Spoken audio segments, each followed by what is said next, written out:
Welcome to the Backdoor Fantasy Sports Podcast with Russo and Jordy. All right, guys, we're here in week 4, and this is my last day at the beach. So tomorrow for our pick show, I should be back in my normal setup. And we just had a little bit of wild weather here from that hurricane.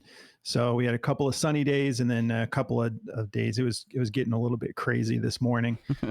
So hoping to get a little bit of sunshine here after this video before we head out in the morning.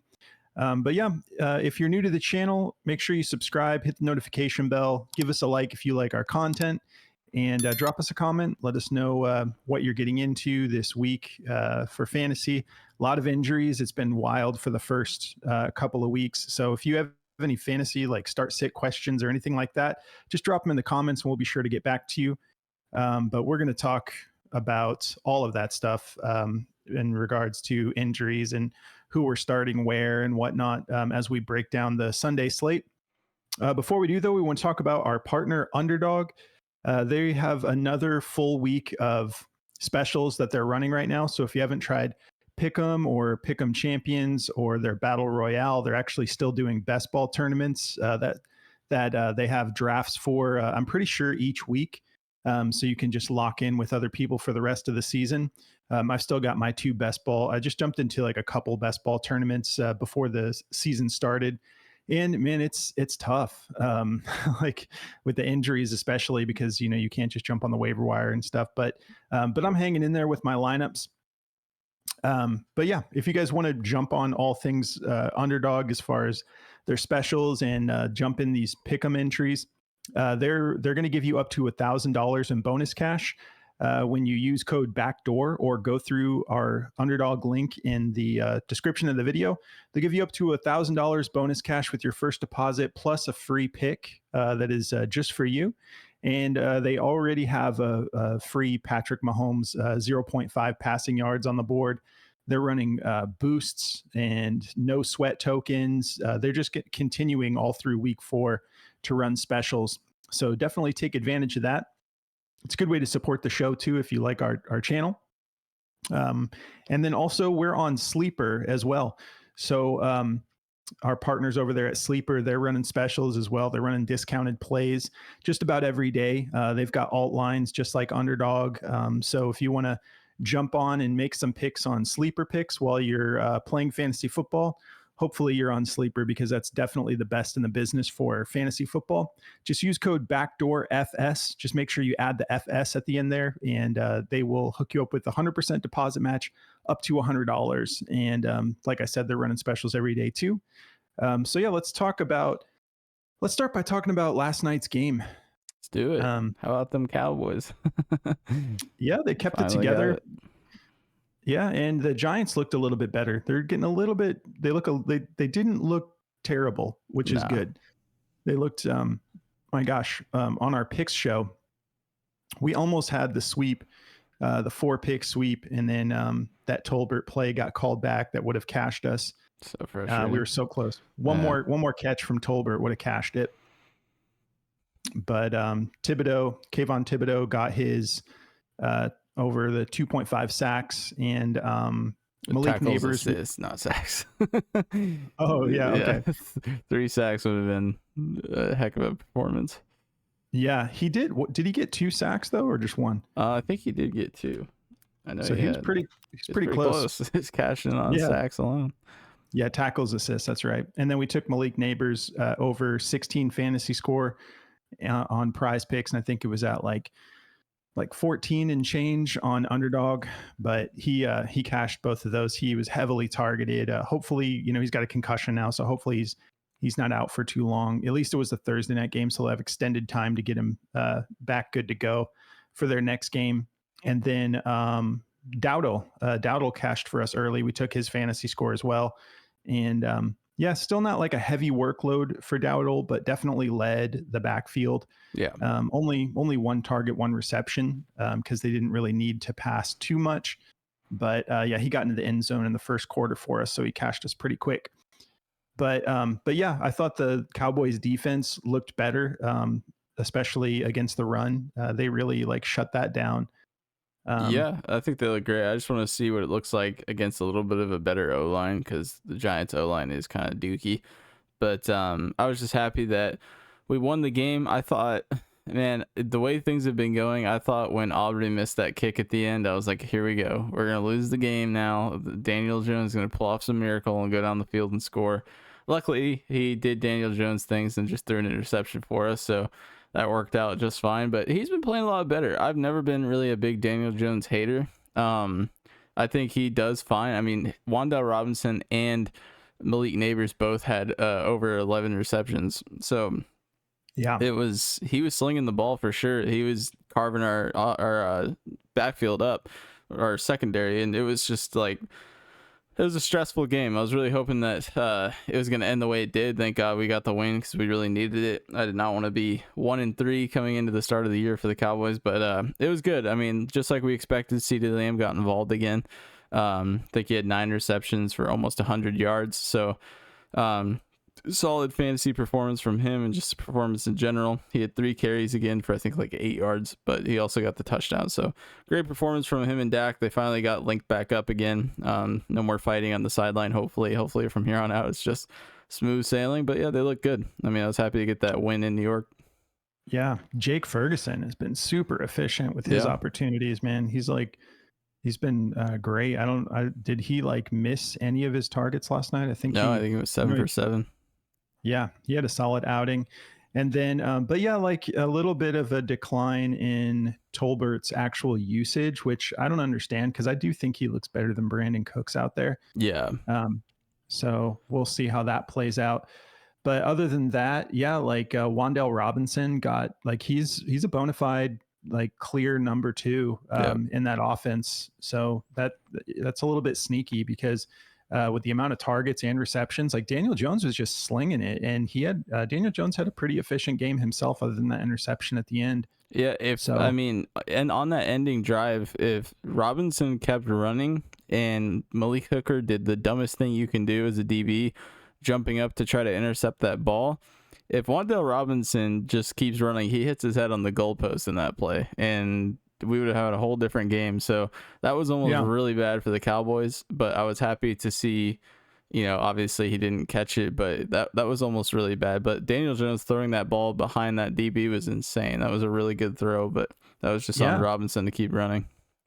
Yeah, and it's exciting to see, because obviously we don't really want any like absolute trash teams in the NFL. It's just no fun, and Daniel Jones looked a lot better in the pocket, going through his reads, and was just passing the ball a ton. So that's probably part of that, Cowboys defense, keeping the rushing yards down is like the game plan, playing from behind, and they were passing it a ton. But I'm just still a little nervous on our defense, but that was a good start. Yeah, for sure. So, cool. But yeah, I mean, Wan'Dale Robinson's got to be on the radar moving forward with that kind of usage. And now potentially we'll see how this concussion works out with Malik Neighbors. But Malik Neighbors was just breaking ankles on his route running. It was pretty wild to see him just finding a way to get open. And Brian Dable, very creative play calling, on both sides. I liked how much they were moving CeeDee Lamb around in that one play where they sent Zeke out wide, and then Lamb was in the backfield. I like creative stuff like that. Really cool seeing it both sides, getting their guys open. And I thought Brian Dable did a pretty good job calling plays. So yeah, we'll just keep seeing how that continues to progress. So let's get into this Sunday slate. Enjoy sports betting and daily fantasy? Well, Daily Grind is here to help you beat the books. They make premium DFS tools that do all the work for you, comparing lines across just about every platform, looking for discrepancies for you to take advantage of. Start off your research with their DFS Optimizer, a tool that finds all the best plays and rates them with their odds to hit indicator.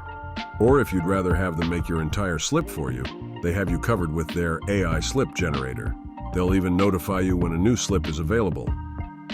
Go to dgfantasy.com and use code BACKDOOR.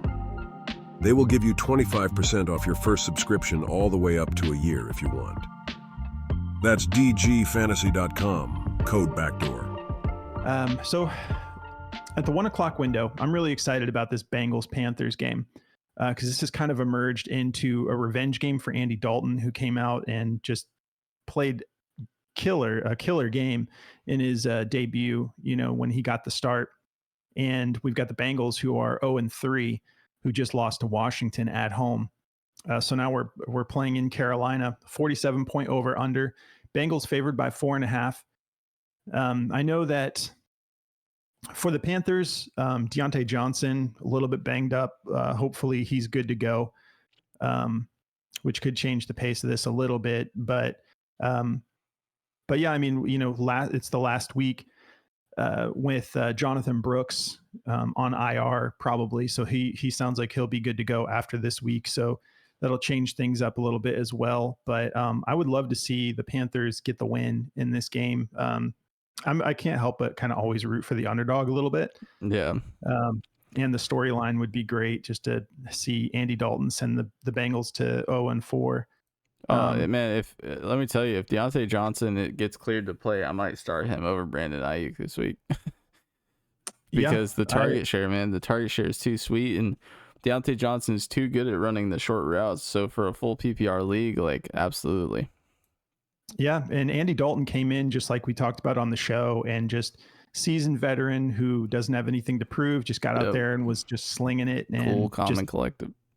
Yeah, just taking advantage of those opportunities and those little short windows when his guys are getting that separation, he's not hesitating, and so I think this will be good. We'll see how things go moving forward with Bryce Young, but watching Dalton and getting a chance to play behind someone who's taking advantage of these types of decisions, I think it'll be good for Bryce Young. So hopefully he can kind of keep his head held high, and because that's got to be tough, oh man, the internet's just ripping the poor kid apart too. Yeah, it's like it's all eyes on him now. Number 1 overall pick. The team gave up a ton for him, and then Andy Dalton's first game, they just dominate. Like so.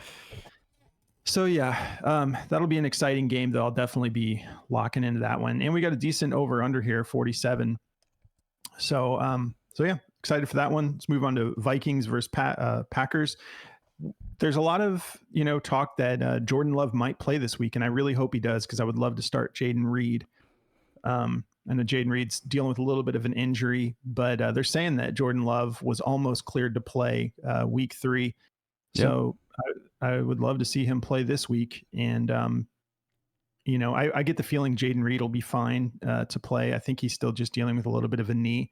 But, man, I hope Jordan Love plays, because I need to start him in many leagues. Like got some question marks at the receiver position. But yeah, 44-point over under, playing in Green Bay. Green Bay favored by 3. So we'll see. If Jordan Love plays, yeah, I agree. But man, without him, they're doomed. I think Minnesota absolutely mops the floor with Green Bay if he doesn't play. Their defense is just too good. Yeah, and I'm not convinced that the Vikings lose this game, even if Jordan Love is good to go, because the Vikings are just like, they're a force right now. Yeah. And they've got, looks like Jordan Addison will be back this week. So I don't know. I could see the Vikings winning this regardless, but yeah, I think that's a fair over under if Jordan Love does play though. Yeah. Cause that's the thing, is like Jordan Love is an absolute baller. Yeah. He is that good. Yeah, for sure. So Broncos Jets, 39.5-point over under. Jets favored by 7.5. This is the one, dare I say it?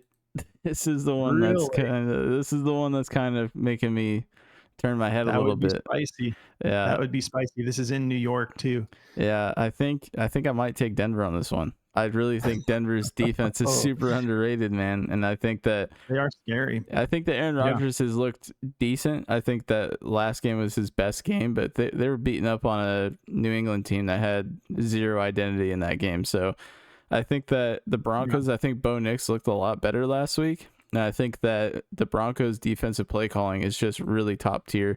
So I'm going to take the Broncos in this one. I know that might be, that's definitely the spicy take. I'm 3 for 3 so far. Week 2 wasn't that big of a hot take. But week 1 and 3, I really spiced it up and got the dub on that one. So this is going to be my hot take of the week. I'm taking the Broncos over the Jets. Okay, man. That's the thing is like, this is definitely, you could say the Broncos have the scariest secondary, Yeah. like by far. And yeah, we'll see, man. The Broncos, and did they just beat the Raiders last week? Is that right? No, the Panthers beat Who the was Raiders. Who was it that? Let me go back really quick. Bronco? Oh, the Buccaneers. Yeah. Yeah. So they beat the Buccaneers 26-7. yeah. So that's what I'm saying, dude. I think people are sleeping on the Bronchies right now. Okay, man. Locked in. I love it. I gotta change my dynasty pick'em thing too. Okay. Yeah, that'll be another fun one to watch. Next up, we got the Steelers playing in Indianapolis against the Colts. 40-point over under. Steelers favored by 2. This one has me scared, man, for Anthony Richardson. I'm in this dilemma here where I have him in Dynasty. He's the type of guy you don't want to ever bench, you know? But this one has me nervous. Because I also have Baker. I went and grabbed Dalton, but I just can't bring myself to, because I know as soon as I bench Anthony Richardson, he's gonna have one of his pop off performances. This is a really tough matchup. I think it's gonna be. I think the Pittsburgh Steelers are gonna have to score more offensive points in this game. Though I think that the Colts will score. I think that Jonathan Taylor and like their RPO is just too good. So I think like it's gonna be a close game. I don't really know. I don't know how to call this one because I could see the Steelers taking their first L here. I could also see them just dominating on the defensive side of the ball and just keeping it a close game. That's kind of been what their game script's been lately. Anyway, it's not been like these dominant blowouts. It's just been the defense keeping them in it and the offense just doing what they have to do to win the game. So yeah, it all comes down to Richardson. Like we just need because right now it's been like the deep ball to Alec Pierce or running the ball with Jonathan Taylor. Yeah. Like we need to see Michael Pittman getting more targets. We need like a faster pace of play. So we'll see. I'm really holding out hope. It killed me to watch Anthony Richardson last week do what he did, and then you go and watch Jaden Daniels just dominate the Bengals in Cincinnati. I'm just like, man, when's my QB going to start popping off here? But we got a 40-point over under. Yeah, Steelers favored by 2.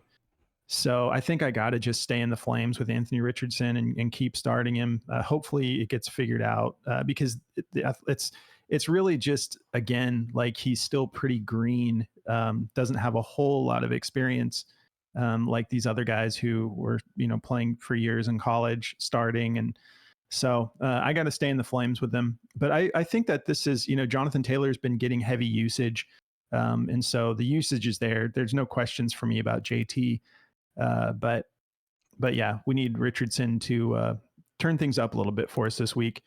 On the other side of things, I don't know. I mean, like, unfortunately, other than Najee, like who's going to be like, I don't think you can start either of the backup running backs because it could be Jaylen Warren this week. It was he's out last week.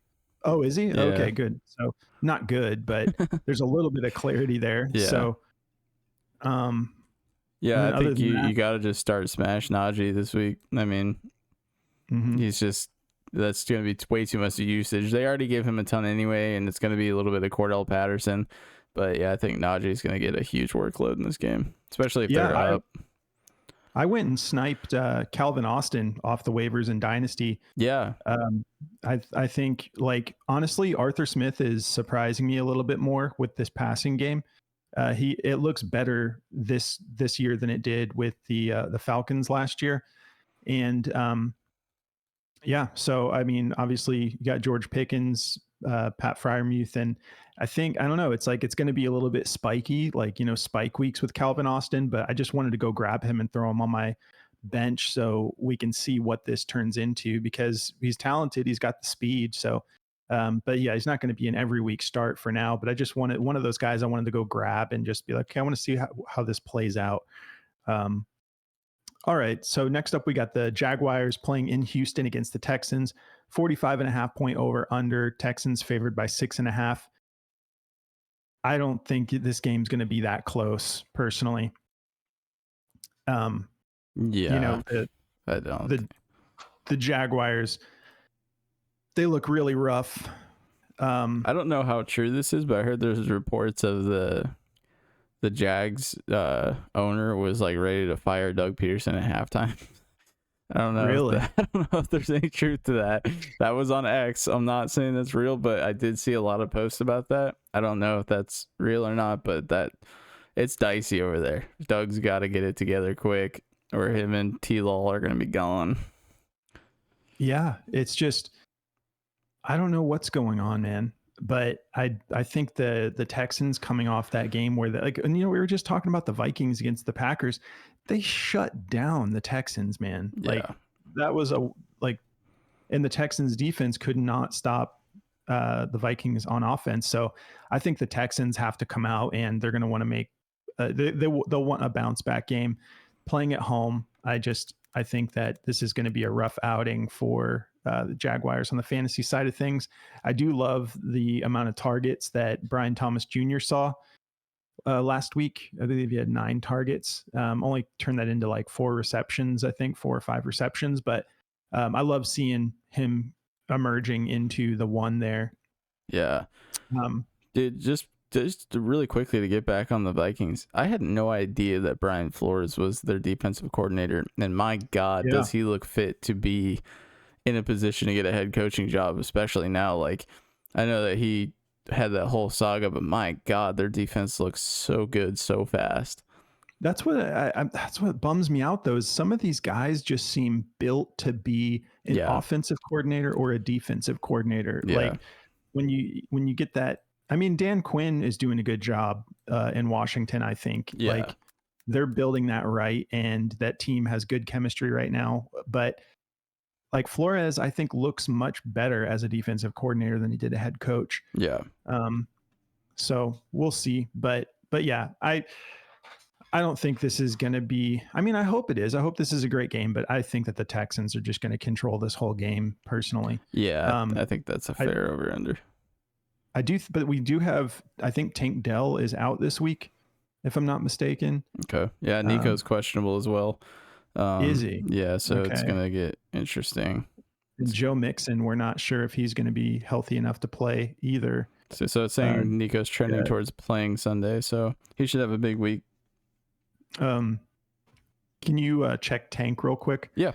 And then we'll jump into this Saints-Falcons breakdown. Tank still not practicing today with chest injury. Yeah, so if you're not practicing on Friday, that's usually not a good sign, but we'll see. But that could make things a little bit more interesting if Tank is out and if Joe Mixon ends up not being in a position to play. I haven't seen Joe Mixon's latest updates, but I know he's still questionable. Dalton Schultz puts in a full practice. I knew he was questionable yesterday, so I wanted to check on that. So, yeah, Diggs and Nico could be really big starts, obviously. All right. So we got Saints versus Falcons, another game both of these teams are fun to watch, but the Falcons just are drawing my attention because they seem like they're figuring things out, and their defense is playing well. Their offense is starting to click. Ever since that last drive against the Eagles, it looked like something started to click there, and Kirk has been playing with a lot more confidence. 42 point over under, Falcons favored by 2. It's in Atlanta. So yeah, I mean, the Falcons were one play away from winning the game against the Chiefs. They missed a pass interference, big pass interference call in the end zone on Kyle Pitts. So this game's gonna be close. It's gonna be a fun one. I think that, to me, I think the Saints look just a little bit more promising. So I think, like, if the Saints get out early in this game, I think it could get messy for the Falcons. But I think the Saints have like a lengthy history of just beating up on the Falcons, but not that that matters. Yeah. But this Falcons defense hasn't let anyone put up a ton of points on them yet this year, though. No. So I think it'll be pretty close. I think I might like the Falcons a little bit more in this one. I mean, I think the I agree with the spread here, but yeah, also Kamara, he has like what is he dealing with, like a chest injury. He got into practice, hip and ribs, dealing with. Jesus. So yeah, He's hurting all over. Man, he's been getting such a heavy workload. Yeah. Next up, we got Rams, Bears, 40.5 over under. Bears favored by 3. We both disagree with this. Yes, this is wild. It's in Chicago. They just beat the 49ers. Yeah. Like without Cooper Kupp. I don't know where this Rams disrespect is coming from. It's absolutely insane to me. I was even saying last week that I liked Tutu Atwell a lot going into that last game, and he slotted in perfectly. I mean, he only had 4 receptions, but he had 93 yards, and he's averaging 18.5 yards a catch. So they've got talent. It's not like a thing where it's like, oh no, they're not deep at wide receiver. That is not their issue at all. Like, they are so deep in talent at wide receiver. Now Kyron Williams is just right back into the role he was last year, where he's running the ball really well for them. So I don't get this at all, dude. The Chicago team that's already been struggling to stop the run, you got Kyron Williams coming in, and it's just, I don't know. I don't get where they're getting this over under. Well, and the Bears offense just can't get rolling. Yeah. So I don't think, but I thought the same thing I didn't even think that Rams game was going to be close against the 49ers, but yeah, I'll be watching. This is going to be a fun, like, early window for football. These matchups this week are just very exciting. And we may have Keenan Allen back this week.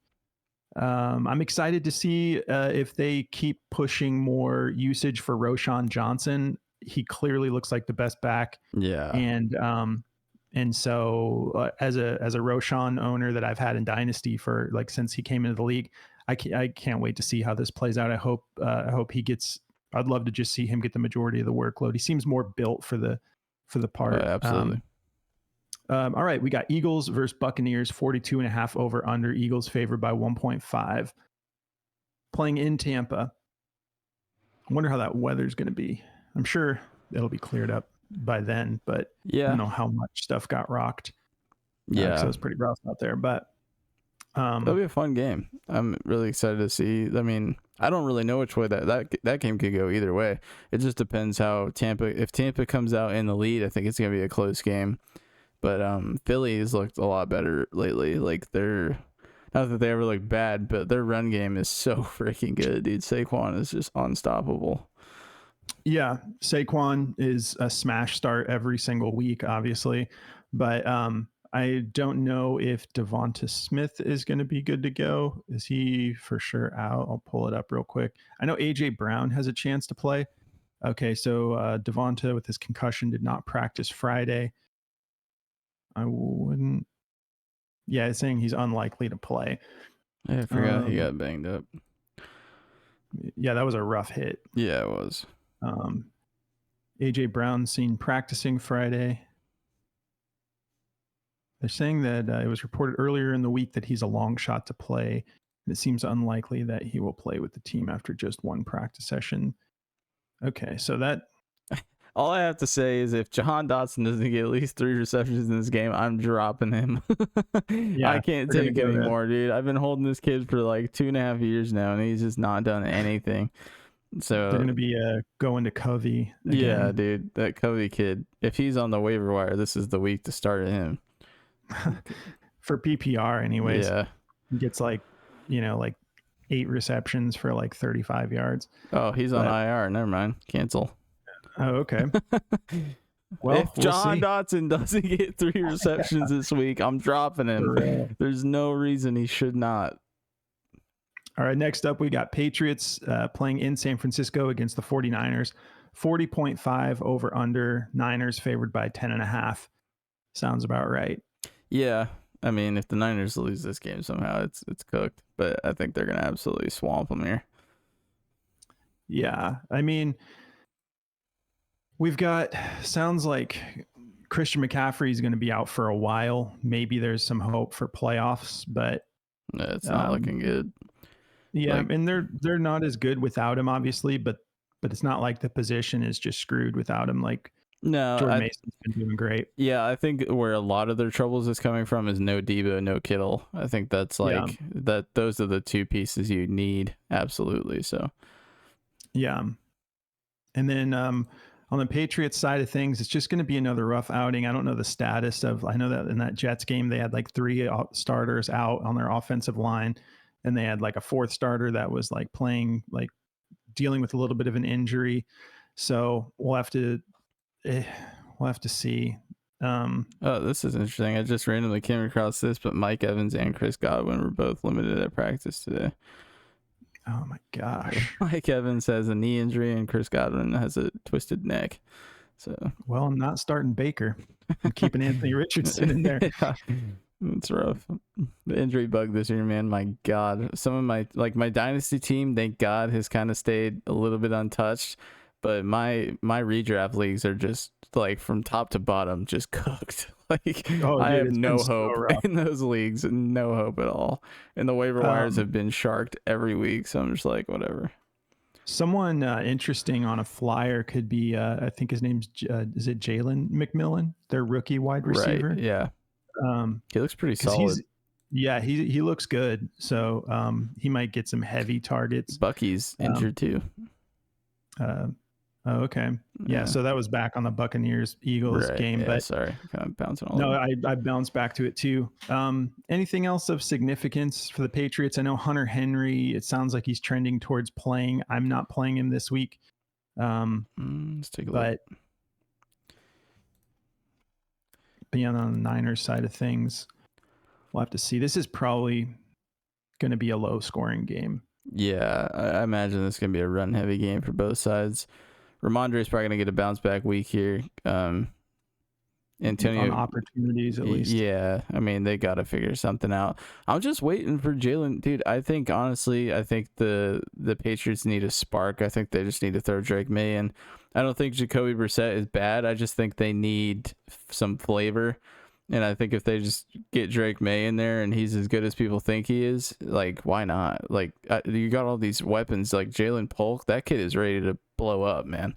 But yeah, it's just that O-line though, because as soon as May came into the game, it was like garbage time, and he couldn't get anything going because he had like less than a second. Yeah, to make a decision. They were Rogers was on the Pat McAfee show. I was listening to him the other day, and he was saying that he's like, I think Brissett. He was kind of saying the same thing. He's like, I think Jacoby's doing great.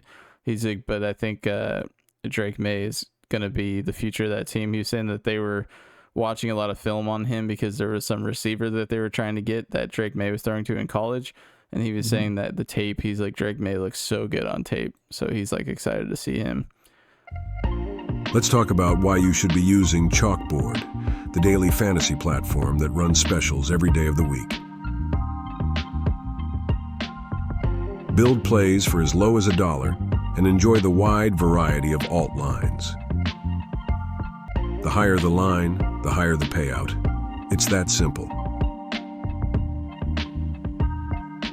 Once you've made your picks, you can go whole hog with their max cash option or insure yourself with their shield play option.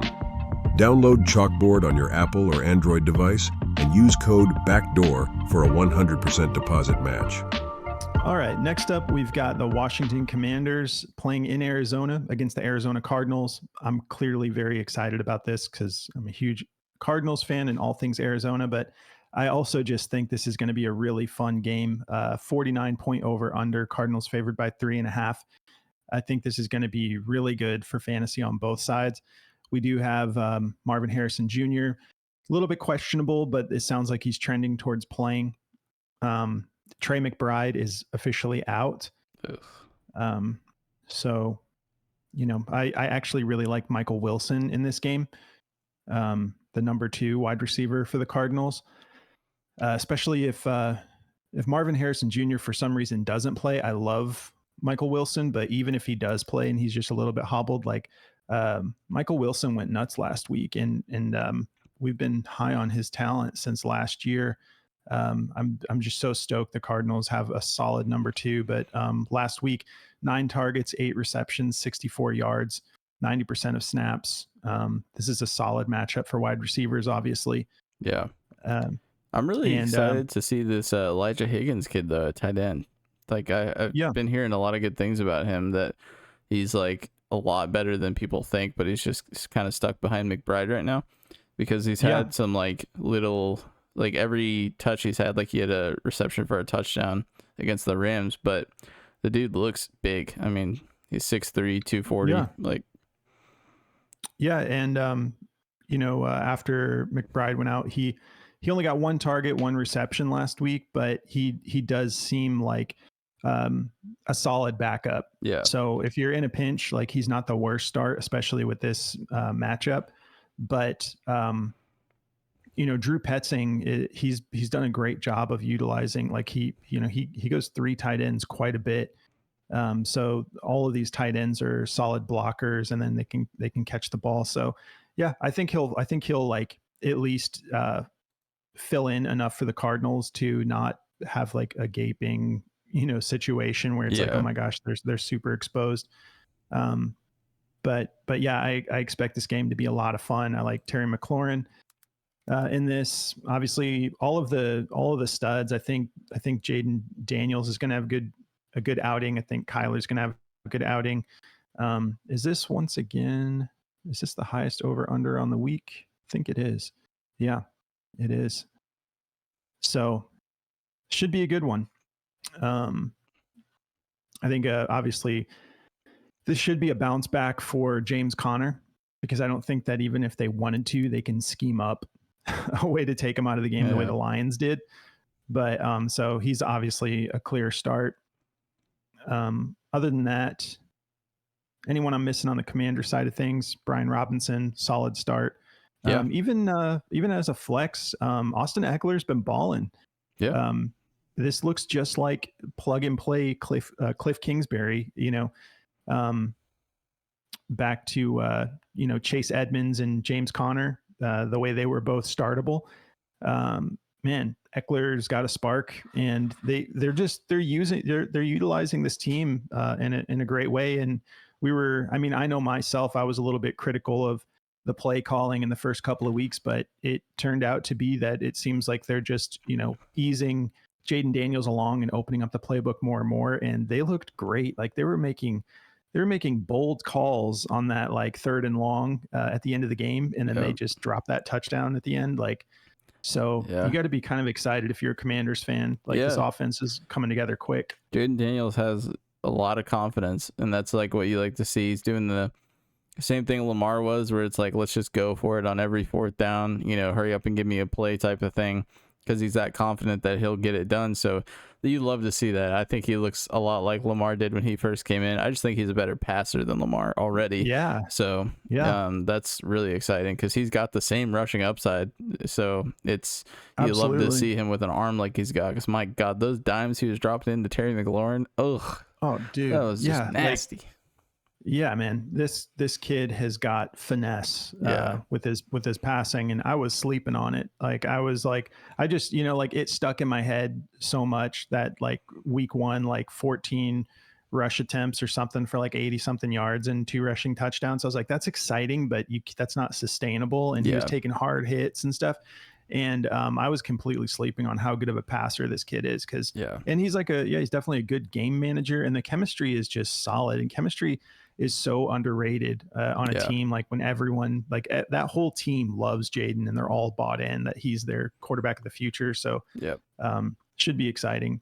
All right, in the next game for the kind of the 4 o'clock window, we got the Chiefs playing in LA versus the Chargers. 40-point over under. Chiefs favored by 7.5.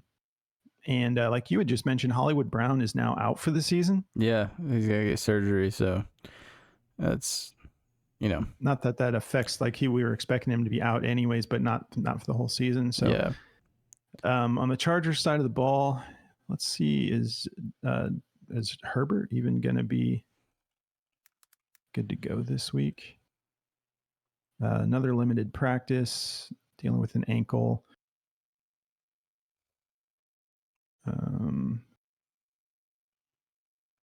Isaiah Pacheco They're- not expected to be back till week 9. Yeah, he's going to be out for a while. Yeah. They're thinking about keeping Herbert out until their week 5 bye and just letting him get back healthy. So It's probably smart. there's probably no scenario where this is competitive. Chiefs are probably just going to Who's handle even this their one. backup? Oh my gosh, I forgot his name. I can find it really quick. Oh, Heineke, actually. Yeah, Taylor Heineke, which is not the worst backup. No? Can get the job done, especially the more reps he gets. But yeah, I mean, against Kansas City, if you've got the depth at running back, I mean, I've got J.K. Dobbins on one of my squads, and I'm not going to start him this week personally. Yeah. I think this is a great Carson Steele game, though. Yeah. Carson Steele. We'll see. This should be Kareem Hunt's first game, so we'll see if anything changes up there. Obviously, Carson Steele had a good first outing. He's not going to ever really be a pass catcher, but 17 attempts and looked productive, solid on blocking. And then I don't know, do we know Clyde Edwards-Helaire? Like, he'll be back next week. Yeah, so he'll still be out this week anyways. Yeah. But yeah, other than that, obviously, week in, week out right now, like, why am I need another alpha brain. Rashee Rice, obviously he's like a every week starter. Right. And we'll see how things, we'll see if Travis Kelce gets any, I'm just so happy I didn't buy, I have 0 shares of Kelce. Like, I'm sure he'll turn things up at some point in the season, but yeah, this, I don't know. We'll see.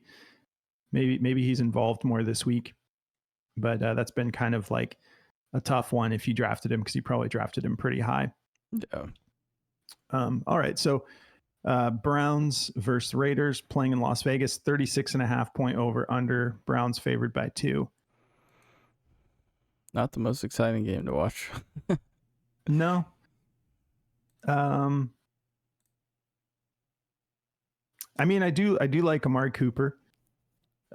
He's been getting heavily targeted. I know he dealt with a little bit of an injury, but those targets finally converted in week 3 for a pretty solid game.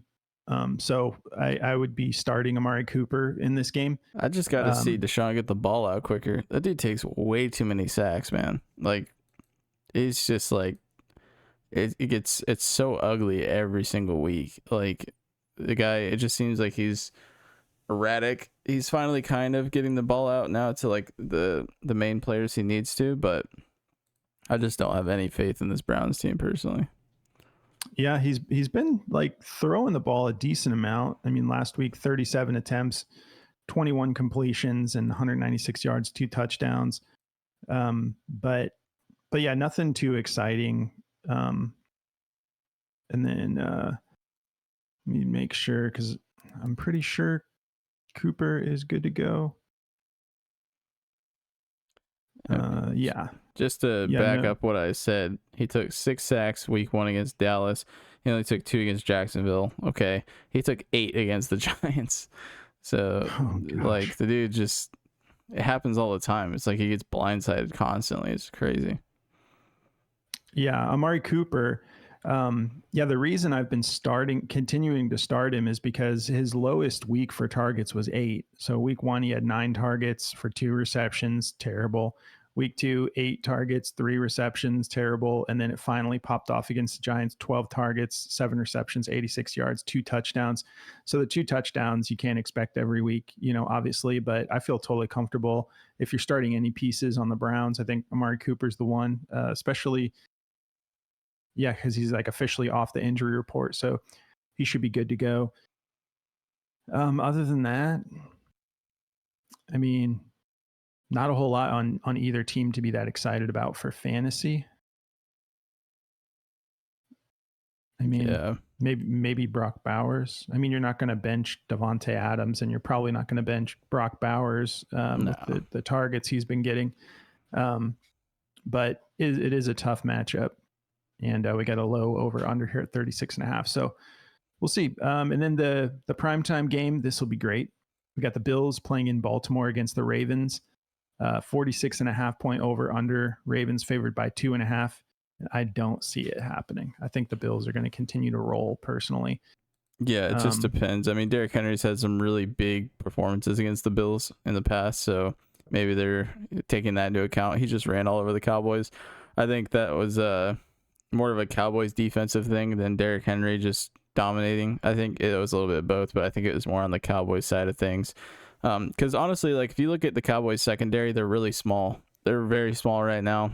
So I think the tallest person in the secondary is Diggs at like 6'1". So they're really undersized. And Derrick Henry, I mean, we all seen what he did to Josh Norman.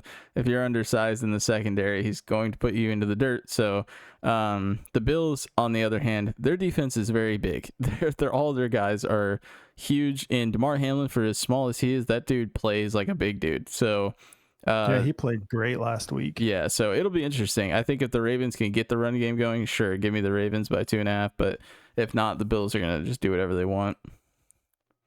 Yeah. You want to talk about the tight end situation for the Ravens a little bit? Yeah. I know you're moving off Andrews this week. Yeah, so I actually picked up Conklin, and I'm just gonna start him this week. My nose has been itching. My cat was rubbing up against me in the beginning, so now my nose has just been itching me like crazy. Sorry, guys, but yeah, I mean, this is a really annoying situation. Let me go to the actual quote here. So I have Likely and Andrews in Dynasty. And last year, this was the best 1-2 punch you could have because if Andrews wasn't playing, you immediately slot in Likely. This year, it was a little confusing. After week 1, Likely, he had 12 targets for 9 receptions, 111 yards, and a touchdown. So we're like, okay, here's the future of the situation here. But then 3 targets, 2 receptions, 1 target, 1 reception. Mark Andrews, if we go over to him, week 1, 2 targets, 2 receptions. Week 5, 5 targets, 4 receptions. Okay, I was like, all right, we're looking better. Last week, week 2? Yeah, week 2. Last week, 1 target, 0 receptions. So here's the quote. This is from Roto Baller, who I guess cover all things Ravens in Baltimore. It says Baltimore Ravens head coach John Harbaugh has warned tight end Mark Andrews managers that they're in a turbulent ride. Andrews has been a source of frustration for fantasy managers, and Harbaugh indicated that the situation is unlikely to improve. He mentioned that the tight end position will see constant rotation and snap counts will vary. He said the Ravens are done utilizing heavy personnel package for Andrews and Likely. So sorry to all you fantasy owners. He said it will be challenging depending on the Andrews situation from here on out. He said a tight end participating in the third snaps isn't the position we want to deliver a majority of the snap count to. So tight ends are being put on the back burner. They really want to run the ball. They really want to throw to only Zay Flowers. That's just what it seems like. I mean, Nelson Aguilar gets like 1 reception a game. So I don't know. I think their team looks horrible without getting the tight ends involved. I think this is a really stupid thing to say. But just with how dominant both these guys are, I mean, Isaiah Likely is like a wide receiver 1. The dude really just not even... He's just a gigantic wide receiver. He's like more like a Shannon Sharp than Kyle Pitts will ever be because he's just that athletic and he's that strong. So it's really frustrating. So until things get better over here in Baltimore, I'm just going to slot in Conklin just because he's at least going to get targeted and he's got great hands. So last week he had six targets for 5 receptions. So I'm like, I just need some sort of usage. I can't be having my tight ends put up 1 point a week or 0 for me every week. Luckily, It hasn't burned me yet, but it will. So it's a rough situation. Yeah. And the thing that's exciting about Conklin this week is that game, you said he had 5 receptions? Yeah, 6 targets. He had like 90 something yards, like 98 yards. Yep. Average 18 yards a catch. And that was with them winning the entire game. Yeah. You know, like that's what was exciting to me about Conklin is like, this wasn't even like a playing from behind type situation. Yeah. They were just utilizing the clock. It's like they'll run the ball a couple times, then they'll get a first down by dishing it out to Conklin or whoever's open. On the McAfee show, Roger said that Conklin's his favorite safety blanket. So that's all I needed to hear. I was like I threw $33 on him. I went hard. If Conklin's on your wire for some reason, I would go snag him. I did this week too in every league that he was available. Yep. Our best hope for pass catchers in general for the Ravens this week is Buffalo getting out to a lead early, because last week that was definitely part of the plan, was they were just running all over the Cowboys, went up by a ton, and then they're just going to be running the clock. Yeah. That's part of the reason Zay Flowers only had 4 targets, 3 receptions, 20 yards. So pass catchers in general for the Ravens, unless they're like really playing from behind, it's just not really looking good, in my opinion. And that's going to be the thing. There's going to be games where I feel like I'm like, oh my God, this is why I should have started Mark Andrews. But then the next week, is it going to be the same thing? I don't know. So until I see consistency at the position, I'm not going to overreact to like maybe this week Andrews or likely go for 100 yards. I could see it happening. It's probably going to happen, but our week 2 show, like we were the kings of overreacting. Like we were like crowning. I mean, me in particular, I was just like crowning Isaiah Likely. Like this was the moment. Yeah. That's just like, we just saw the passing of the torch. Yeah. You know, like, and then week 2, Andrews out catches him. We're just like, oh, all right. That was such a convincing performance though. My God, he had an insane game, but yeah. All right, let's talk about our doubleheader on Monday. We got 2 games again, which will be a lot of fun. Unfortunately, the first game is the Titans versus the Dolphins. 1 point spread. 1 point spread, 36.5 over under. Are we ever going to see the Dolphins look like they belong in the NFL this year? Like the creativity has just been absolutely lackluster. Dude, it's like someone stole Mike Daniels' brain. Yeah. I don't want to call him Mike McDaniels anymore. Yeah. It's just Mike Daniels now. Dude, it's just like what I hope. And you know, the rumor is that Tyler Huntley is winning the competition right now. I would hope so. Yeah, I would hope so too. Cause we're just like, why didn't, you know, like I get it. Like, okay, maybe, you know, you just signed him. You're going to like go with. I don't think they could legally start him last week. I think it was like some sort of thing where like you have to have at least a week. But I don't know, because Christian McCaffrey flew 2 days. In 2 days he was starting. So I think it was just like but it's different as a quarterback, obviously. Because you have to. It was also a trade and not like a free agent signing, so maybe there was something going on. Could be, yeah. Because I know, but like, imagine being a quarterback and trying to start 4 days after you get signed. You have to know everything everybody's doing, so yeah, it's probably just impossible. But yeah, I think they just protected him. Hopefully, I think that they just need to go. I mean, because I believe in Huntley more than I do any of these other guys that are on their team, and so. I traded for Tyreek Hill before the season and in Dynasty. And so I'm just like, man, he's not someone I can put on the bench, but I need a spark there really bad. So please, Mike McDaniel, please give us something exciting to watch this week. Obviously, Devon Achane, he's fine. You know, like he'll do better if the offense is. Yeah, if the offense is clicking, he'll have a much better performance. But as far as usage goes, like he's getting heavily utilized. I think Mostert is officially back this week. You know, and then there's Jalen Wright, so they might not want to like overdo it on the workload for Achane, but it's not like he's gonna not be start worthy. Like you're starting him every week. Yeah. And then. Anything else? Titan side? I just can't believe that Tyreek's not getting any carries. I know, man. Where is the creativity? Yeah, that's what we've been saying. Is like the guy's fastest guy in the NFL. One of them. Like, why are you? That's just crazy. Yeah, man. It's been weird. I really hope that the curse is broken on Monday. And then we've got Seahawks versus Lions, 46-point over under. Lions obviously favored by 3.5. That's a little bit of respect for the Seahawks, though, playing in Detroit, and there's only a 3.5 point spread. Yeah. Ryan Grubb has been doing a great job getting this offense rolling. Would love to see more from JSN, but Their, DK looks great. Yeah. I think, obviously, okay, so first of all, we saw what the Lions did to the run game in Arizona. Like, that was absolutely mind blowing that they kept James Conner in full point PPR to 3 points. Yeah. So I don't think, if you're really in a pinch and Kenneth Walker is cleared to play, do what you got to do. But I don't like the matchup here. Even if Kenneth Walker's out and you got Zach Charbonnet, I have Zach Charbonnet. I'm looking for other options. Obviously, a heavy workload. Zach Charbonnet did look better last week, but this Lions defense is no joke up front.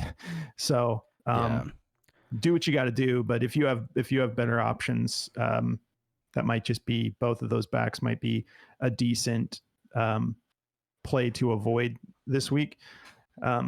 I think isn't Aiden Hutchinson leading the league in like quarterback pressures? And he's also, it wouldn't surprise me. The dude's such a stud. Yeah, and they said he's like leading the league in the most missed holding calls on him too. Like he gets held every single game. It's like they're just not calling it. Like we've seen it in that one game. I think it was the first game of the year. I took his sack over 0.5 for the pick show, and it was like every single play they were holding him and they weren't calling it, and then he finally got through and got it at the end. But that's so frustrating. The same thing with Micah Parsons last night. He gets injured on a hold. The guy literally tackles him to the ground and they don't call it, and then now he's out. It's like they got to do better. I don't understand. Like, if the refs need to get younger, make them younger. These old guys are staring right at the line of scrimmage and they're missing calls. It's like, what are you looking at? You have one job. But they're throwing a ton of flags. I know, too. But I need more. Yeah. For my Cowboys, I need more flags. All right. So Sam Laporta, it sounds like he's gonna play. He's trending in the right direction. We'll see if he's out. I don't know. I do like Brock started. Wright. Yeah, let's see. I'll get a most up to date. But if he's out, I think Brock Wright is a solid start. Questionable, logs a full practice Friday. It remains to be seen what his official injury designation will be going into the weekend. This is a great sign for week 4 availability. And it could be a little bit more of a committee if he's good to play, but not 100%. And also, like, I don't understand what happened with Jameson Williams last week. 3 targets, 1 reception for 9 yards. It just wasn't schemed up for him. So maybe he has a bounce back week this week, because it's been so fun to see him just like absolutely taking off. But they had a solid game plan. They won that game. He was banged up though. Okay. Yeah, he was questionable coming into that game with like whatever it was. But yeah, they said it definitely like hindered him. Yeah, maybe they were just like taking it a little bit easy. They were still moving the ball at will. So yeah, I love to see him bounce back a little bit this week. We'll see. So yeah, obviously you're starting David Montgomery, you're starting Jahmyr Gibbs, Amon-Ra St. Brown, all of the big names you got the green light on, except for Laporta. We'll have to just see how that looks. And I don't know, maybe it's a similar situation. Maybe this week they get back to Jameson Williams and they're taking it easy on Laporta a little bit, but they're still letting him play. Cool. So I think that covers all of the slate. Let's get into our starts of the week, then we'll do DraftKings and get out of here. Cool. Sorry we missed the episode yesterday, guys. Obviously had that hurricane going through and stuff, and then we just weren't able to get everything going in time to put the video out. So we're like, we'll just kind of like mash it into one episode today. So also sorry that this is probably gonna be a pretty long episode. But yeah, so we can get through starts of the week pretty quick. All right, so I'll go first. For running back, for my running back start of the week this week, I'm going to be going with Chuba Hubbard. For his last full heavy workload before Jonathan Brooks comes in, who they're super high on, which I think we will see a committee for a little bit. But and then I think Jonathan Brooks. I mean, I don't know. Chuba's been playing good, but I think that Jonathan Brooks will take over that backfield pretty quickly, because they do seem like they're kind of like Dave Canales is kind of like a one running back type of coordinator. Yeah, I think Jonathan Brooks had the most promise too coming out of the draft than any other back this year. Yeah, for sure. And man, how overlooked was Braylon Allen? Jeez. Oh God, Cowboys don't even bring up that name. Yeah, but yeah. So Chuba, they're going like they're playing at home against Cincinnati, who is Cincinnati played somewhat of a solid game. Like I saw, like there was no punts in that game and no turnovers for either team. So that was just a really fun game to watch. But I think Andy Dalton in the revenge game, he completely unlocked that defense last week. And if he's got the passing game going, that just opens things up for Chuba. And we're seeing it, just like the Buccaneers last year, pass heavy, and then also getting the running game going, just like hitting them with both the run game and the passing game. Cincinnati is 26th in rushing yards allowed overall, and 19th in rushing yards allowed to running backs. Third in receiving yards allowed to running backs, but I don't think he's going to be heavily hit with targets. But last week against Las Vegas, he did go for 55 receiving yards and 114 rushing yards. So if Deontay is good to go and good to play, I think this is going to be a really fun game, pretty high scoring. But yeah, I like Chuba because right now he doesn't have any competition. And once Jonathan Brooks comes back, it'll be a different story. But I think this week I'm locked and loaded with Chuba Hubbard. Yeah. Who you got for running back, bro?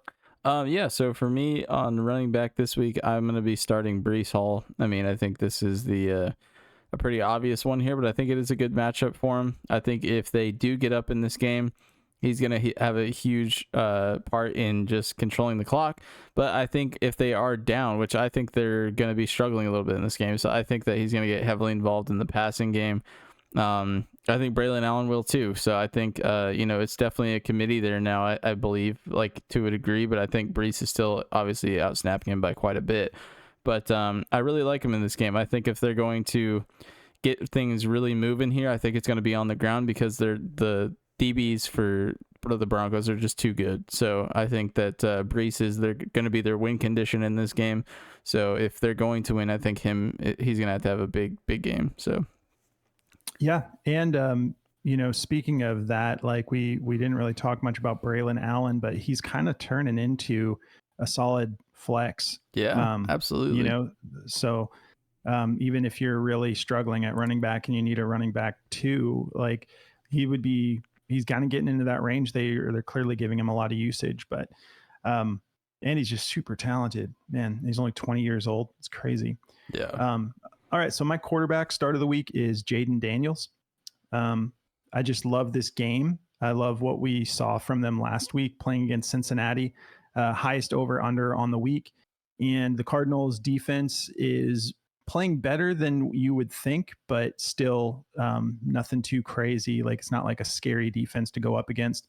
I think it's going to be a shootout, and Jaden is kind of becoming a problem. Like we said, he's like Lamar, but a better passer, and that whole offense is clicking. Cardinals are 30th in touchdowns allowed versus quarterbacks. So, passing yards, let's see. Actually, let me just go to passing and rushing. It's doing that thing. I got to refresh real quick.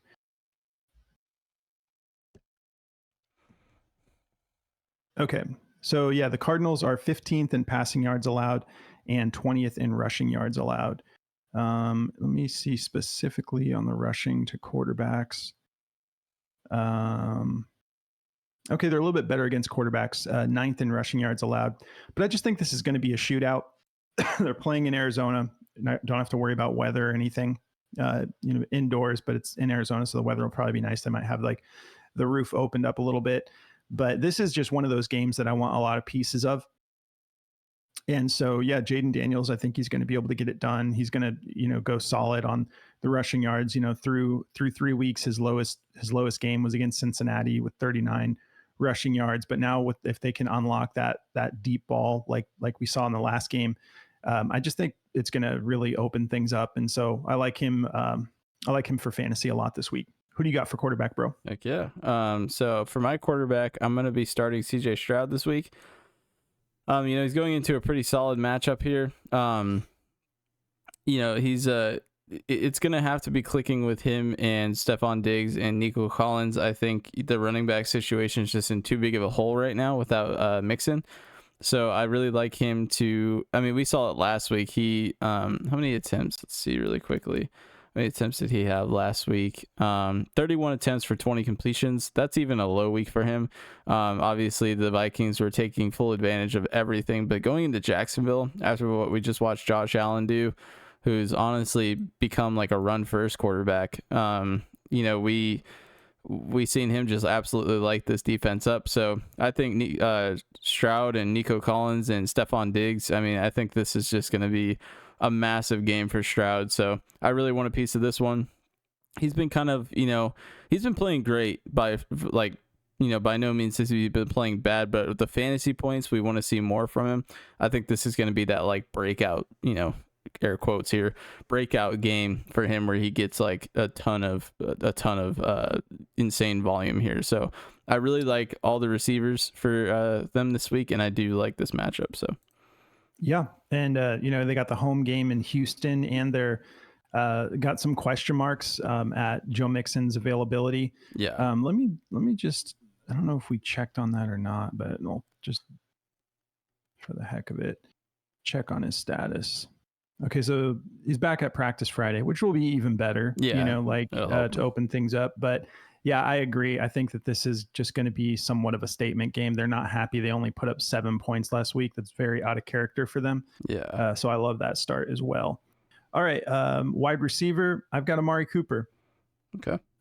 We talked about the heavy targets. I know that this game has like one of the lower over unders on the week, but coming off of that last game, 12 targets, I believe. Let's see, receptions. He went for 7 receptions. The Raiders are 20th in receptions allowed to wide receivers. And then for actual receiving yards last week, he put up 86 against the Giants. And now he's got the Raiders 20th in receiving yards allowed to wide receivers.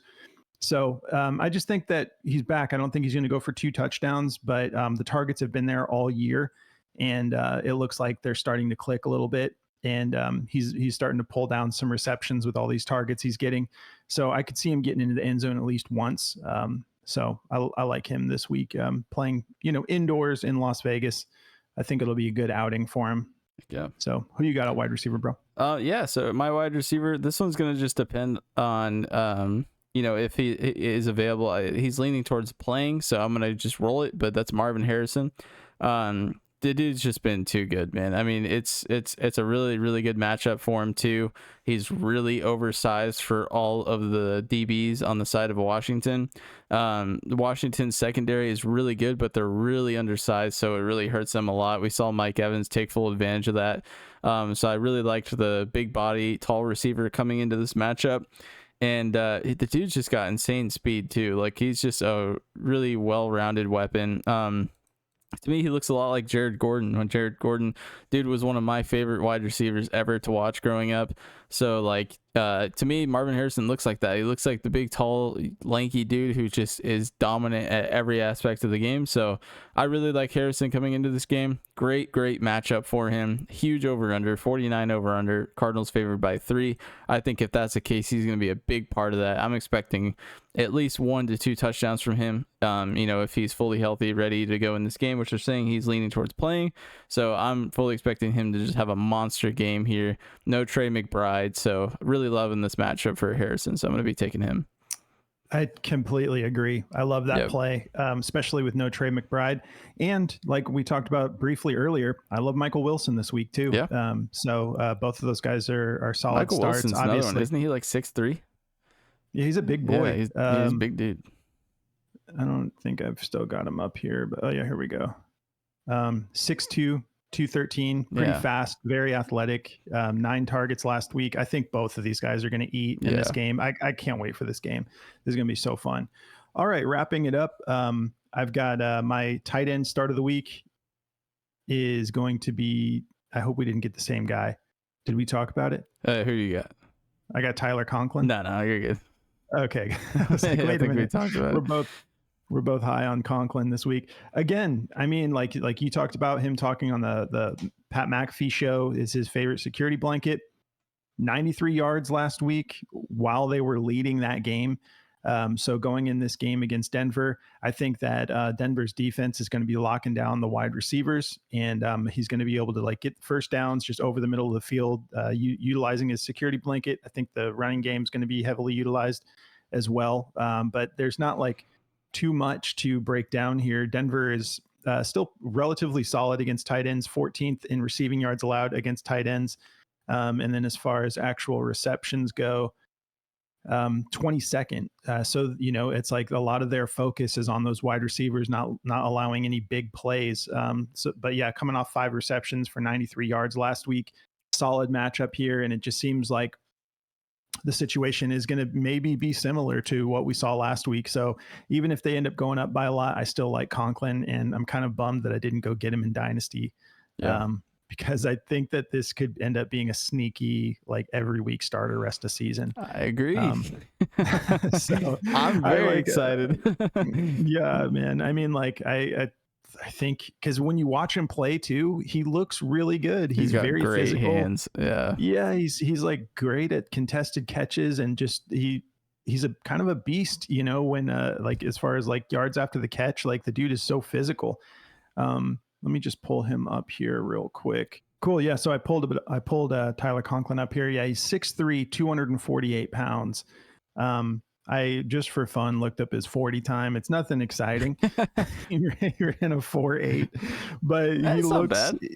Yeah. I mean, for a tight end, that's like middle of the road. 240 pounds is quite big. Yeah. Almost 250. But the dude, he is very efficient with catching the ball. And it's just kind of exciting seeing what he did last week. And I think we're going to see more of it this week.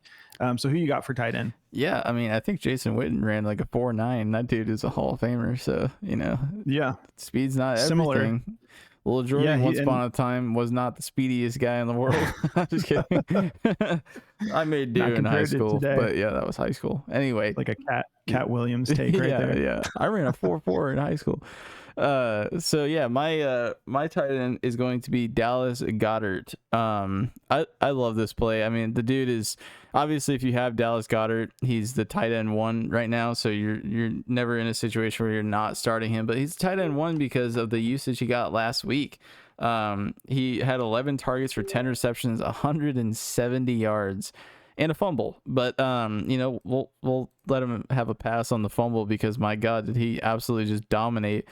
But the dude was wide open the entire game. Like, he's just such a great route runner. This guy's, you know, 6'5", 256. He's 29 years old, which for a tight end is not the worst thing in the world. But no, they can go well into their early 30s. Yeah, I mean, look at Kelsey, 35 or 36. So yeah, I mean, I love this matchup for him. Tampa Bay, you know, they've got a really good secondary. I think that Jalen Hurts is going to have to go to his safety blanket, and I think that's Dallas Goedert. I think he made that very apparent. You know, obviously, they might not have Devontae Smith or A.J. Brown in this game. So if Dallas Goedert is the true 1-for-1, you know, after Devontae Smith went out, we really seen him get all of that work. So, you know, after Devontae Smith went out, he had 86% of the snap share, which is a lot. So, Goddard, 86% of snaps, but that's not obviously 86% of the target share, or is that what you're saying? No, that would be no snaps, not target share. I think the target share was definitely probably pretty high because I mean it was just like he was only going to him after that, but it's definitely not 86%. Yeah, but I think it could be, you know, in a situation where he's getting a lot of it. You know, I think he'll probably be maybe 40% of the target share. I mean, I just don't know who else if Cubby's out now, he's on IR. Who else do you got on this team? I mean, Jahan Dotson, hopefully. Yeah. I'm gonna keep saying his he's name. guaranteed for 30. I would guarantee he gets 30. And Oh, Nick yeah. Sirianni literally said that before the game that they need to get Goddard more involved, and they did exactly that. So Yeah, this is one of those games where I'm going to be holding my breath as a Saquon owner because I know he's going to get like 30 touches in this game. So I really hope he doesn't get banged up because Tampa Bay plays violent defense. So a little nervous going into this game. I'm excited as a fantasy owner, obviously, but hopefully Saquon can hold true. But yeah, that's going to be my tight end. All right. Well, let's get into DraftKings lineups and we'll wrap this up. Unfortunately, I had an issue last week with my it was weird. My DraftKings app was just kind of. I'm raising my eyebrow right now because you just didn't want to take another L. I had a horrible week. I had 115 points. My week was horrible on DraftKings. Sorry if you tailed my slip. I'm sure that I did better than that, but we'll just call that one a draw because we can't prove anything. But yeah, it showed me that the lineup was locked in. But then when I went during the games and I was trying to see how I was doing, it was showing that I had 0 entries. So even today, it was kind of doing the same thing on my mobile. I think it might be something to do with my location out here, on the coast. But yeah, so I was able to lock this one in for sure on the actual desktop version. But you want me to go first? You want to go first? Go for it. Cool. All right, at quarterback, I got Kyler Murray. Almost took Jaden Daniels, but I just like Kyler Murray at home in this one, and he actually wasn't that much more expensive. Got him at 6,800. Washington. We've been raving about this matchup for their wide receivers for the Cardinals in this matchup. 32nd against quarterbacks. I just really like him too. He's been playing great, anyways, for the rest of the season. So far. But yeah, I think the Cardinals need to come out and get momentum back in their favor after that Detroit sort of shut down. So yeah, I got Kyler Murray in at my quarterback. And then at running back, I've got Chuba Hubbard, 5,700 playing in Carolina. Again, heavy workload. I expect Andy Dalton to open up this offense again. And I think it could be a monster week for him once again because Dave Canales is a G, in my opinion. And I think now that he's got Dalton in there, I think he'll be able to get this done regardless of how the actual game plays out. And then my next running back is going to be Kyron Williams. I like this matchup, 25th against running backs is Chicago. And they're kind of just limited on it has to be through Kyron. I don't expect him to go for 3 touchdowns, but he's definitely, in my opinion, going to get into the end zone at least once. And just been getting heavy usage, and they look like the classic Rams again until they get Cooper Kupp and Puka Nacua back, which is kind of scary that they just beat San Francisco on a game that should have been too out of hand, That's what I was saying, too out of reach. It's coaching. They're well coached. Yeah, coaching is so underrated in this sport, man. All right, and then Kyron is my second running back. And then my first wide receiver is going to be Stephon Diggs. I think he's going to get heavily utilized in Houston against Jacksonville, who's just been playing awful. And we got no Tank Dell. We have some question marks on how the running game is going to look. So I think he's going to get a bunch of targets and maybe get into the end zone. And then my next wide receiver is going to be Xavier Legette. I like him at 4,800. If Deontay happens to miss, I think he's going to be heavily involved. But either way, we have Adam Thielen out now. So I think he's going to see a bump in his usage. And Dalton played awesome last week. And I just hope he keeps it up. And I love the revenge game narrative. So I got him at 4,800. And then for my third wide receiver, I went with Michael Wilson, who I've been talking about all episode. For DraftKings, especially at 4,200, there could be a situation where they're heavily, I don't think it's going to keep Marvin Harrison Jr. from being productive, but I think that he's going to draw a lot more attention. And against this secondary and the highest over under of the week, once again, with the Cardinals playing in Arizona, I think that Michael Wilson could go nuts. Especially he, last week he had 9 targets, I believe. Yeah, 9 targets, 8 receptions for 64 yards. So DraftKings is also full PPR, if I'm not mistaken.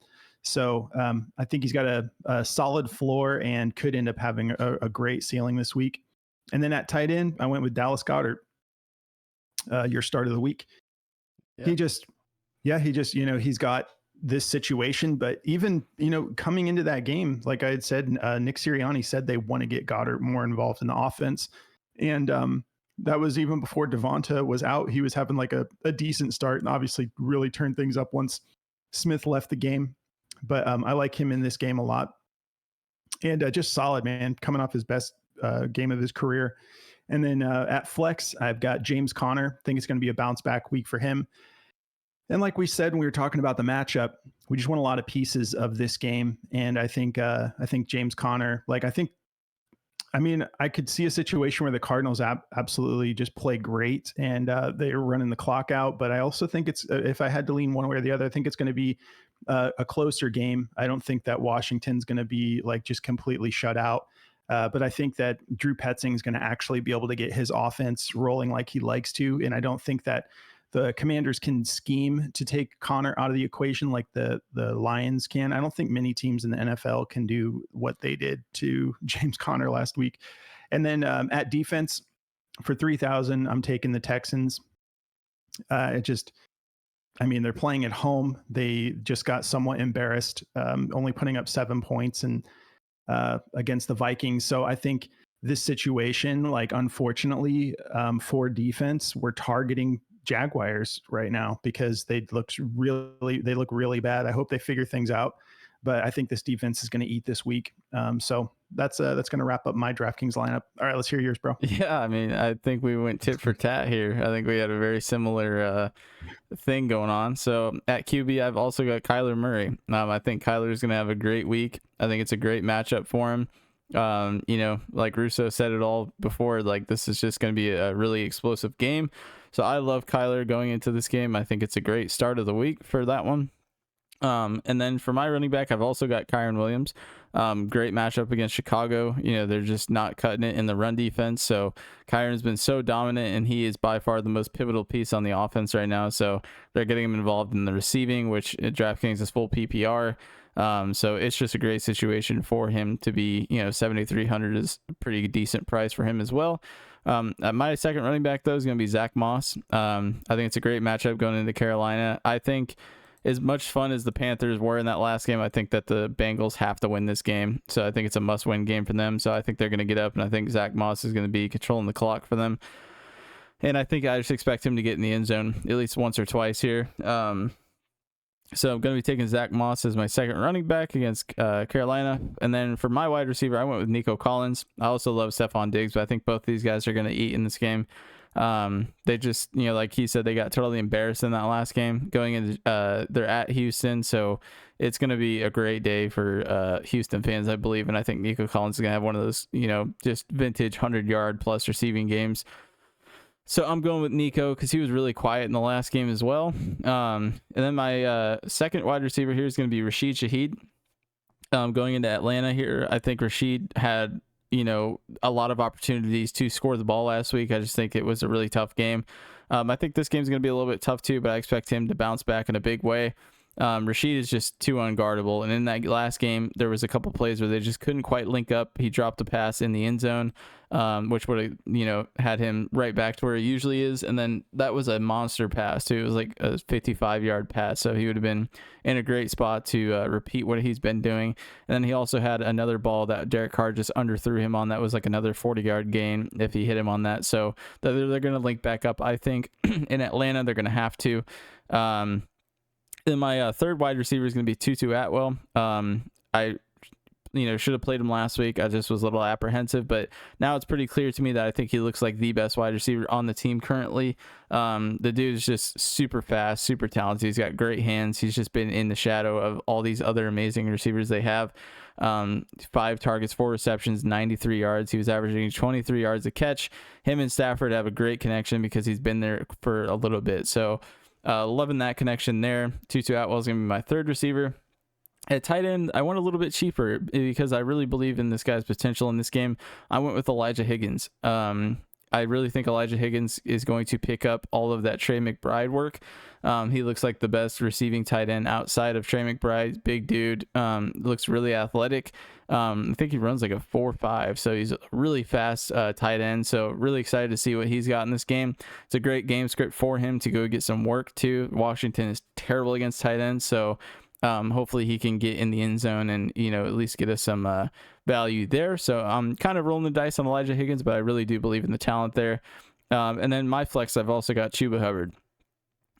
Way too good of a game script for him. It's going to be his last big game to really prove that he deserves to be in the committee when Brooks comes back, and not just be a dominant Jonathan Brooks thing. So I think Chuba Hubbard's playing for time here and security. So I think he's going to have a big game at Cincinnati. Well, it's in Carolina, but they're playing against Cincinnati. I really, think this is a great matchup for Chuba Hubbard. Dude's a great receiver too. So really, really loving the value there. And then also for defense, I also went with the Texans.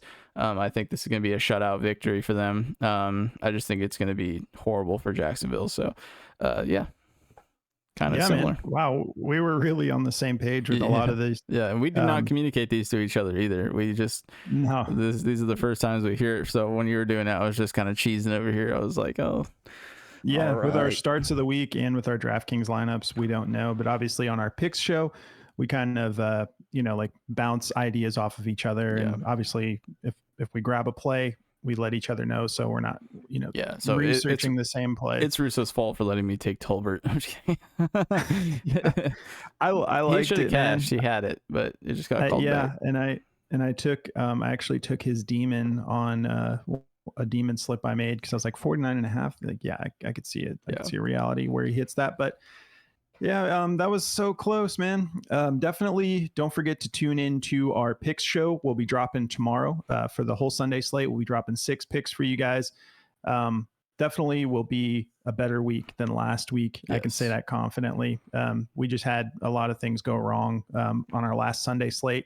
Week before that, we would have had the sweep. We had a 5 of 6, except for Cooper Kupp, who would have absolutely cashed, in my opinion. Yeah, playing from that far behind, and then he leaves the game in the second half or in the first half. So we technically went 5 for 5. So yeah, and it just like, man, I know that would have been a huge win for me too. I would have won like a lot on that. So that was disheartening, but also encouraging because we got it. Yeah. For sure. So if you guys have any questions, just drop us a comment. We'll be happy to reply to you. We pretty much get back to everybody. So let us know if you have any start-sit questions, if you have any questions about injuries or anything you want to hit us up about, feel free to. We appreciate you guys tuning in. Don't forget to subscribe and give us a like if you enjoy our content. And that covers everything. We'll see you guys tomorrow night for the pick show. Good luck, guys. Thanks for watching this episode of the Backdoor Fantasy Sports Podcast. Don't forget to like, subscribe, and drop us a comment. You can also find us on all platforms at Backdoor FS.